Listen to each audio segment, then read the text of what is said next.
नमस्कार, आप देख रहे हैं सत्य श्यामला न्यूज़ चैनल। और मैं अभी असली देसी पार्टी कार्यालय में हूँ, जहाँ बिहार के राजनीतिक विषाद पर चर्चा करनी है। साथ में हमारे हैं असली देसी पार्टी के राष्ट्रीय अध्यक्ष ललन यादव जी। सर, आपको मेरे चैनल में स्वागत। चलिए, निष्पक्ष खबर हमेशा पेश करने के लिए आपके चैनल को ढेर सारी शुभकामनाएं।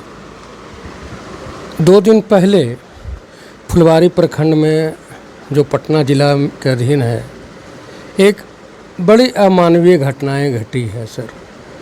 2 बच्चे को, जो नाबालिग बच्चे हैं, उनको उनके माँ बाप के पीछे में जिंदा जला दिया गया। इस अमानवीय घटना पर आप क्या रखते हैं?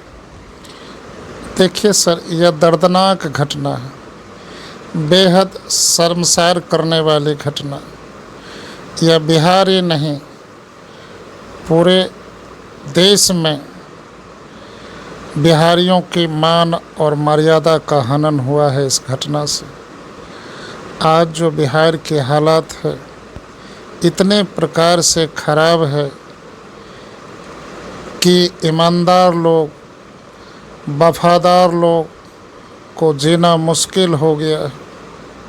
अरे जानते हैं, पहले तो हमारे समाज में पंचायत का फैसला ईमानदार लोग करते थे, वफादार लोग करते थे, सच बोलने वाला करते थे। कितना बदल गया ज़माना कि आज उसी पंचायत का फैसला बेईमान लोग करते हैं, साजिश रच के करते हैं और अपराधी प्रवृत्ति के लोग करते हैं। बिहार में इस तरह से अपराध का ग्राफ बढ़ा है कि लोगों को जीना दुश्वार हो गया। अब बताइए महोदय, एम्स के कर्मचारी, उनके पति चुनाव आयोग का कर्मचारी, ये पापी पेट का सवाल है। 2 जून रोटी के चलते लोग अपनी अपनी ड्यूटी तो करेंगे ही। अब बच्चे लोग घर में थे, हम लोग भी अखबार पढ़े। क्या पढ़े मालूम है कि 15-16 साल की बेटी और 10-11 साल के बेटा को कोई अज्ञात आदमी आए, अंदर में पता नहीं किस तरह से बंद करके दोनों को जला दिए। और देखने वाले बहुत लोग गिर गए होंगे इस तरह के निंदनीय घटना को देख करके। बिहार में बड़ी बड़ी वारदात को लोग, अपराधी लोग आयाम दे रहे हैं। पिछले महीने देख ही लिए थे कि गांधी मैदान के बगल में सीनियर एसपी के घर के आसपास, अब बताइए, बड़े बड़े व्यापारियों की हत्या हो गई। बिहार के हर ज़िले में आजकल बड़ी बड़ी वारदात को आयाम दे रहे हैं बिहार के अपराधी लोग। बताइए कि बिहार कहाँ जा रहा है? कैसे लगेगा बिहार में उद्योग? बड़े बड़े उद्योगपति बिहार को अपना स्थान चुनने को तैयार हैं, लेकिन अपराधियों के इस मनोबल को देखते हुए बिहार में उद्योग लगाना नहीं चाहते। 20 वर्षों के शासन में नीतीश कुमार के राज में ऐसे ही होता रहा, इसीलिए अभी तक एक भी उद्योगपति बिहार में आकर के एक कोठो सुई की फैक्ट्री भी नहीं लगा सके। अब बताइए, दिन में चलते हुए लोगों को छीन लिया जाता है, अपहरण कर लिया जाता है। यहाँ तो जज के घर में डकैती हो जाती है, दरोगा के घर में चोरी हो जाती है, बड़े बड़े पुलिस पदाधिकारी पर वार कर देता है, बड़े बड़े लोगों को टारगेट कर दिया जाता है। हम तो कहते हैं कि जिला में जितने लोकप्रिय सामाजिक लोग हैं, सब लोगों पर कम से कम साजिश भर के कोई न कोई अपराधी लगे हैं, वह टारगेट पर है। अरे बिहार सरकार इतने प्रकार से सुस्त हो गई है, खास करके हम सुशासन सरकार की बात करते हैं कि आम जनता जिए तो जिए कैसे। जानते हैं, शाम ढलते ही हमारी और माँ बहनें अपनी इज्जत बचाने के लिए भी ऊपर वाले से हमेशा दुआ मांगना शुरू कर देती है। हाय रे बिहार, यही गौतम बुद्ध का बिहार है, यही डॉक्टर राजेंद्र प्रसाद का बिहार है, यही तो महात्मा गांधी के कर्मभूमि का बिहार है। अच्छा सिला दिया साहित्यकार का यह बिहार, अब बेईमानों को आगे करके राजनीतिक में खड़ा कर दिया। यह तो अफसोस वाली बात है। बिहार अब नए प्रकार से बेईमानों को हटा करके एक ईमानदार वफादार चेहरा को कुर्सी पर बैठाना चाहता है। इस दौर में आने वाले समय में 2025 में जो विधानसभा चुनाव है, परिणाम देखने को मिलेगा कि झूठे वादे करने वालों का बुरा हाल होना इस बार तय है। हम भी असली देसी पार्टी के करीब 100 उम्मीदवार को विधानसभा में उतारने जा रहे हैं। आर पार की लड़ाई के मूड में है। पूरी साम दंड भेद ताकत के साथ चुनाव लड़ाएंगे और आयाम क्या होगा, किस पार्टी को मिर्ची लगेगी, हम नहीं जानते। हम लोग तो सिर्फ समाज की सेवा के हित में लड़ना जानते हैं और डट के मुकाबला करना जानते हैं। आरजेडी से निकाले जाने के बाद तेज प्रताप यादव ने पहले एक सेट की घोषणा की कि मैं महुआ से चुनाव लड़ूंगा। फिर उन्होंने घोषणा कर दिया है कि भोजपुर जिला के शाहपुर विधानसभा से भी हम अपने उम्मीदवार को उतारने का काम करेंगे। धीरे धीरे वो सीट और बढ़ा रहे हैं। तेज प्रताप यादव के इस कदम से ये आरजेडी को कितना नुकसान होगा? ये तो संशय वाली बात है महोदय। पूरा बिहार जानता है, पूरा देश जानता है कि राजनीति परिवार के लोगों को भी और परिवार में भी फूट डालकर करती आई है राज। इस बात को अब तक समझा नहीं है समाज। जानते हैं यह परिवार के जितने भी सदस्य हैं सबको एक दूसरे पर संदेह है। यह राजनीति जो राष्ट्रीय जनता दल की हो रही है, अभी बिहार के विकास को किस तरह से आयाम देंगे, यह सोचने वाली बात है कि जब परिवार में एकता नहीं है, परिवार में विभिन्नता है, तो राष्ट्रीय जनता दल में तो संशय होना स्वाभाविक है। पिछले बार याद करा दें कि यही आदरणीय तेज प्रताप यादव जी हैं कि सुरेंद्र यादव के खिलाफ में अपना उम्मीदवार पेश कर दिए थे और 1700 वोटों से सुरेंद्र यादव की हार उस समय हो गई थी। इस बार जो राष्ट्रीय जनता दल में कुछ न कुछ हल्की फल्की बदबू की खबर आ रही है, हमें तो लगता है कि उस परिवार की एकता में किसी की नज़र लग गई है और किसी की बुरी नज़र लग गई। यही कारण है कि आज तेज प्रताप निर्दलीय लड़ने को तैयार और राष्ट्रीय जनता दल के खिलाफ शाहपुर से उम्मीदवार उतारने को तैयार। यह बिहार के लिए यह तो संशय का विषय है, लेकिन राष्ट्रीय जनता दल को तो मिर्ची लगना यह स्वाभाविक है। आखिर तेज प्रताप तो लालू यादव की ही बारिश है, लालू यादव का ही पुत्र है और लालू यादव का यदि तेज प्रताप पुत्र है तो उनका प्रभाव भी अपरंपार होगा, यह बिहार जानता है। और आने वाले समय में राष्ट्रीय जनता दल शर्मसार होगा, ये भी बिहार जानेगा। कहीं ऐसा तो नहीं इस खेल में भारतीय जनता पार्टी या जदयू का हाथ हो? देखिए, खेल चाहे राजनीति का हो, चाहे प्यास का हो, चाहे भेदभाव का हो, या बिहार में जो फिर से सुशासन बाबू को लाने की साजिश का हो, यह तो राजनीति चलते आई है और चलते रहेगी। लेकिन ये तो सच है कि बरसों से राजनीति करने वालों को कुर्सी छोड़ देनी चाहिए। ये भी मानना चाहिए, हमारा तो ये मानना है कि जो आदमी 2 बार लगातार एमएलए हो या एमपी हो या मुख्यमंत्री हो चुनाव जीत जाते हैं तो तिबारा उनको फिर से एमएलए एमपी बनने की ज़रूरत नहीं होनी चाहिए। जो कोई भी आदमी 2 बार लगातार या एन प्रकार 2 बार प्रधानमंत्री बन गए हैं या मुख्यमंत्री बन गए हैं, तीसरी बार नहीं बनना चाहिए। कानून में ऐसा संशोधन होना चाहिए, होना चाहिए, होना चाहिए। अभी तमिलनाडु में दल बदल को लेकर के तेलंगाना में दल बदल को लेकर के सुप्रीम कोर्ट ने एक सलाह दिया है संसद को, लोकसभा को, कि दल बदल कानून पर संसद को विचार करना चाहिए, नहीं तो लोकतंत्र डेड हो जाएगी। इस पर आप क्या कहेंगे?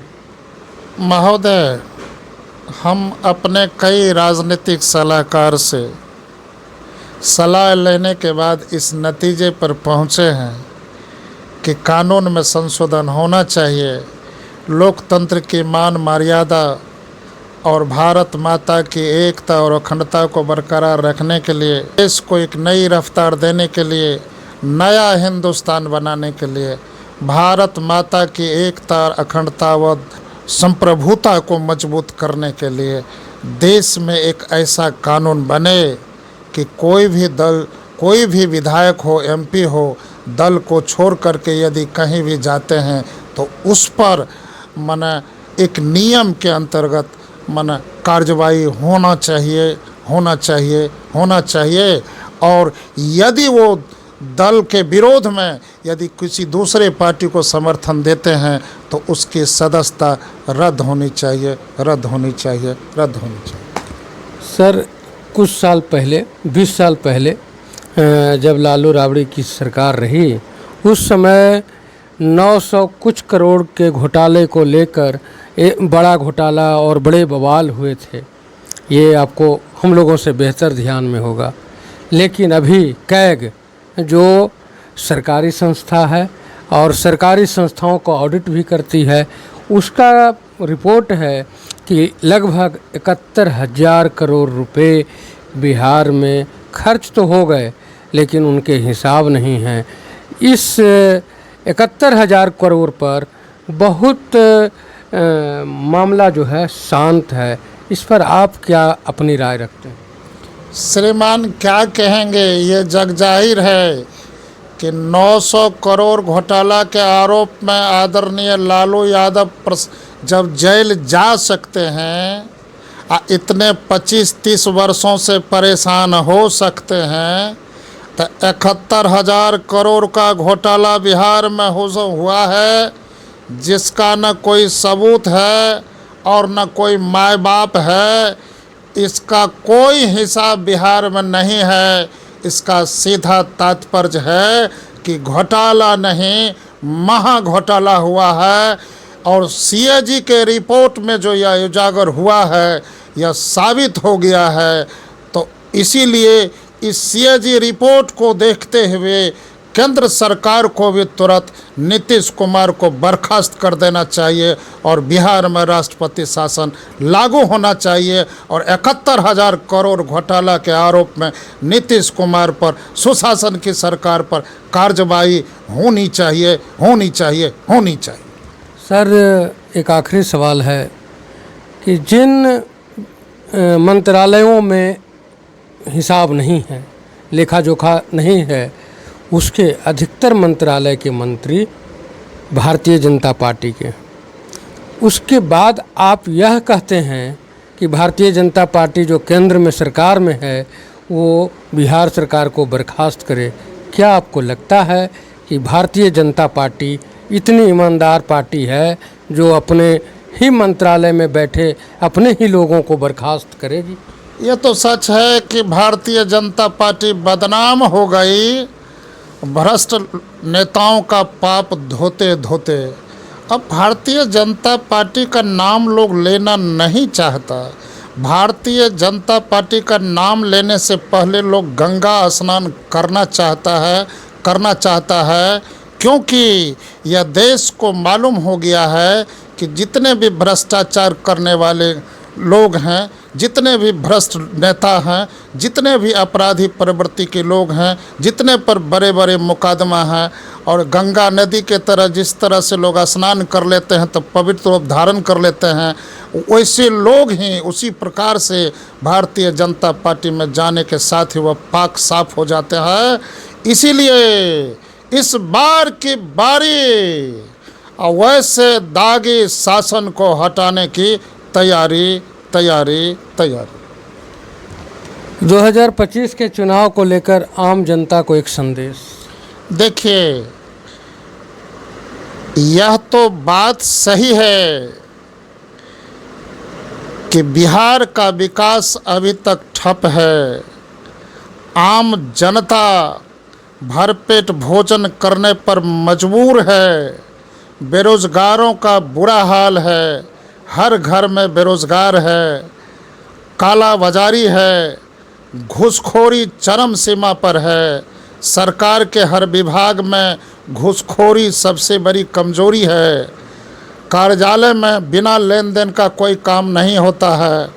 इसीलिए इसके खिलाफ जोरदार होगा धमाका, क्योंकि अब होगा जम के मुकाबला ही मुकाबला। और संदेश के रूप में हम आम जनता को याद करा देना चाहते हैं कि सही बात को डट के बोले, जो जहाँ हैं वहीं से बोलें। और दिन में पीसी माने कमीशन, दिन में पीसी और रात में सीसी लेने वालों से सावधान रहें।